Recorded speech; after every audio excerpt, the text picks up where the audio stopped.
Tantangan utama petani tada hujan untuk tanaman padi di usia 5 HST seperti ini, pertama sekali adalah mempertahankan ketersediaan air untuk proses pemupukan beberapa hari ke depan, kemudian tentunya dilanjutkan dengan pengendalian gulma yang kemungkinan besar akan merajai dan mendominasi tanaman padi kita di sawah ini.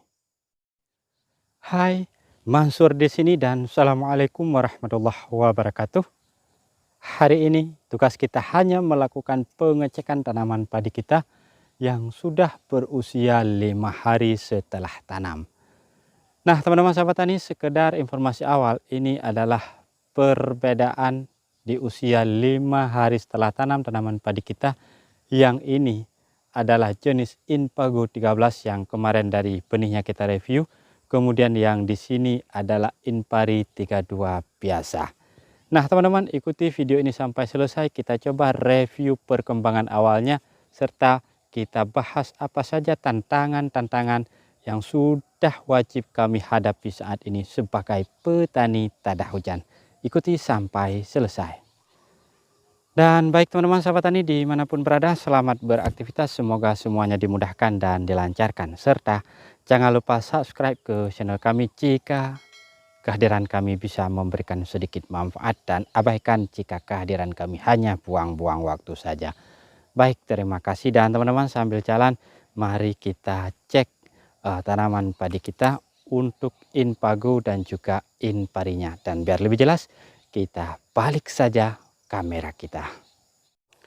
Nah, oke, begini lebih baik, lebih jelas dan lebih mudah untuk kita gambarkan keadaannya. Dan teman-teman sahabat tani, ini yang pertama, ini adalah Inpari 32-nya dan ini punya tetangga kita. Sekalipun pemisahnya hanya seperti ini saja tanpa pematang yang jelas. Nah, ini pemisahnya karena di sini punya tetangga, yang tetangga ini adalah abang kandung kita sendiri. Maka pemisahnya seperti ini saja, kata orang Aceh. Ini tidak jadi masalah karena ini diibaratkan adalah kuah lam belangong. Nah, teman-teman, lupakan soal perbatasan dengan tetangga kita dan kita fokus ke Inpari kita. Nah, ini Inpari kita yang usianya adalah 5 hari setelah tanam. Dan jarak tanamnya ini teman-teman sahabat tani, jarak tanamnya dari yang ini dari rumpun ini ke rumpun sana, ini jaraknya 25 cm dan mundurnya ini berjarak sekitar 25 lebih kurang juga, karena yang ini tidak terukur sementara yang ini sudah kita buat terukur. Nah, untuk jumlah penanamannya ini masih seperti yang ditanam kemarin, belum ada penampakan peranakan karena pada usia 5 HST seperti ini tentunya tanaman padi baru saja selesai pada proses pemulihan stresnya. Ini belum mendapatkan sentuhan apapun, masih seperti sebagaimana ia ditanami, masih seperti ini saja. Sekalipun ada rumpun-rumpun yang terlihat jauh lebih segar, jauh lebih indah dipandang mata. Alhamdulillah, karena ini adalah progres awal yang bisa ditunjukkan oleh si Inpari itu sendiri. Lalu bagaimana dengan Inpago 13 kita? Dan Inpagonya ada di bawah sini. Kita turun, kita cek saja. Nah, untuk Inpagonya juga jarak tanamnya ini sama seperti Inpari tadi. Artinya jarak tanam dari rumpun ini ke yang ini berkisar sekitar 25 cm terukur, dan mundurnya ini juga sekitar 25 cm namun tidak terukur. Maka jika ada kurang atau lebih dari sisi pengukurannya, kami mohon maaf karena untuk yang mundur ini tidak kami buat pengukuran secara jelas. Dan untuk jumlah tanam per rumpunnya juga sama seperti Inpari tadi, jumlahnya seperti ini. Sampai sejauh ini juga belum ada penampakan peranakan yang keluar karena ini baru selesai dari proses stresnya. Dan tentu saja teman-teman sahabat tani, ketika 5 HST sudah mulai menunjukkan progres perkembangan awal yang cukup baik seperti ini, maka tantangan kita ke depannya adalah bagaimana memacu pertumbuhan vegetatif awalnya sehingga tanaman padi ini, apakah yang Inpago maupun Inpari di sana, ini sama-sama memiliki daya perkembangan anakan yang cukup baik. Maka kita memiliki tantangan-tantangan tersebut. Apakah tantangan itu dari perlakuan tambahan ataupun tantangan itu dari tantangan-tantangan alami. Nah, sekurang-kurangnya tantangan alami yang wajib kami hadapi, karena di sini teman-teman ketahui ini adalah lahan tada hujan, maka tantangan alaminya juga tak kalah seru dengan tantangan budidaya yang perlu kami terapkan. Nah, perhatikan tada hujan. Cuaca juga cukup terik saat ini. Dan kenapa tidak kami update beberapa hari belakangan? Karena ya kondisi kita saat ini masih dalam situasi suasana libur hari raya Idul Adha. Maka pada saat proses penanaman kemarin tidak kami update mengingat mengejar waktunya. Dan balik lagi ke tantangan kita, tentunya karena ini adalah tada hujan, maka hal pertama yang menurut kami adalah wajib untuk dipertahankan adalah ketersediaan air. Artinya jangan sampai kering terlebih dahulu, karena pada saat proses pemulihan stres seperti ini, kebutuhan air untuk tanaman dalam rangka memulihkan stresnya ini cukup dibutuhkan.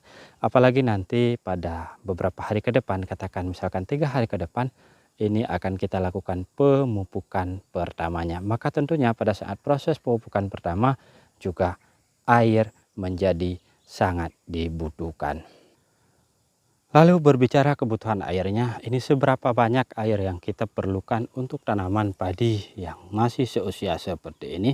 Apakah wajib terlalu banyak? Apakah wajib terlalu kering? Nah, untuk kebutuhan airnya sendiri pada usia tanaman padi seperti ini untuk proses pertumbuhan awalnya, maka kebutuhan airnya ini sebenarnya cukup baik pada kondisi macak-macak yang seperti ini. Kondisi macak-macak seperti ini akan menjadi optimal untuk proses pertumbuhan anakannya. Namun untuk petani tada hujan, lokasi tada hujan seperti kami, kondisi macak-macak seperti ini memberikan tantangan tersendiri ketika nanti tidak ada lagi hujan. Maka kesimpulan yang kami buat, petani tada hujan seperti di sini, ketika ada air, ini sawahnya terpaksa digenangi kurang lebih seperti ini. Nah, ini adalah kondisi untuk menyimpan air di sawah kami.